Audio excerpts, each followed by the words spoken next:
you about Don Siegelman, but I want to tell you something just to set the stage. A number of people have told me that they knew Don Siegelman, they liked Don Siegelman, they voted for Don Siegelman when he was running for governor. They gave him large amounts of money, they worked hard for him, and then they would say, Don got in office and he surrounded himself with these people we didn't know, some of whom were pretty sleazy, by the way. How would you go about selecting people to fill the vacancies that you will get to fill? Because as governor, you get to make a lot of appointments. Mm-hmm. I think it's a wonderful question, or frankly, it's a question that doesn't get asked enough of candidates. Two things come to mind. The first one is I would invite people to look at how I went about handling the U.S. Attorney and District Judgeship appointments. I put a committee in place of respected law school deans, former judges, lawyers, to vet and to analyze candidates for the positions. One of the beneficiaries, one of the fruits of that process, Joyce Vance, has been appointed in the Northern District. Frankly, another product of that process would have been appointed but for opposition from one of the senators. And we're well on the way toward having a backup candidate in place in that district, and we're well on the way toward having a U.S. attorney in the other district. Now, in one instance, the White House wanted to broaden the search. In one instance, the White House wanted to expand the search, and obviously that was certainly their right to do that. But I think the process worked very well.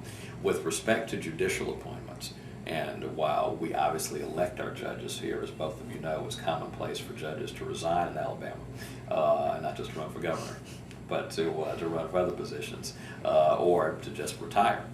So the governor of Alabama regularly gets to make appointments to the bench. Governor Riley has made several appointments to Alabama Supreme Court, if I'm not mistaken, 4, and we're working on, what, a 5th one. He's made many appointments to the circuit and district courts. So I think a governor has to view appointment of judges as frankly a regular part of the job. And I would put in place the same kind of committee to make an assessment of individuals who want to be judges around the state of Alabama. We might regionalize it and have one for one part of the state and one for another, but I'm committed to that kind of a process which focuses on merit as opposed to patronage. Even though the appellate courts and district and circuit courts in Alabama are lifetime appointments, the power they have is enormous. The power they have over people's lives day in and day out is enormous. Frankly, in many instances, it's more consequential than the power a federal judge has.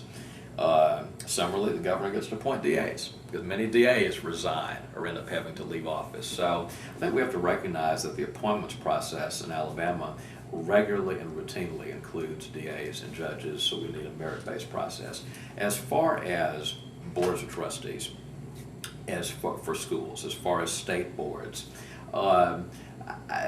I want to make sure that there are people in my administration who are assessing people based on their ability to add value to the institution they're going to serve. I'm not trying to banish people who are politically active from being appointed to positions. No one wants a world where the price of admission is abstention from the political world. I don't think we'd be better off if you had no political connections and never supported anybody, because who would you get left to serve on boards and commissions? If it were people who never contributed, people who never engaged politics, I fear you would have nothing but people who were unengaged from politics. That doesn't leave us better off.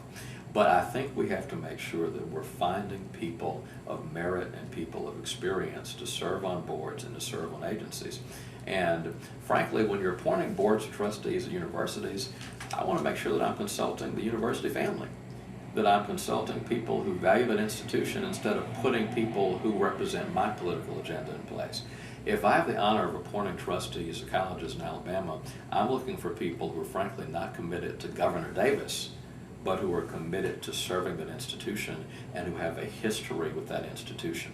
I think that that's very important. As far as the staff goes, I think it's important to pick people who, yes, understand politics, but who also have an abiding commitment to public service. Everybody I will ask to serve in my administration, I'm going to ask that individual to be someone who is committed to the best interests of the people of Alabama. Of course, I'm going to want to get reelected. Of course, I'm going to want to be politically successful and build the Democratic Party and make it stronger. But I also want people serving who feel they owe a special responsibility to people in this state. All too often, people get appointed who feel that their allegiance is to the governor of Alabama. No, you have an allegiance to the people of this state. You're not a knight at a round table when you get appointed to office in Alabama at the cabinet or staff level. You are a public servant, and I think that we need to make sure people who are in those positions value that kind of role.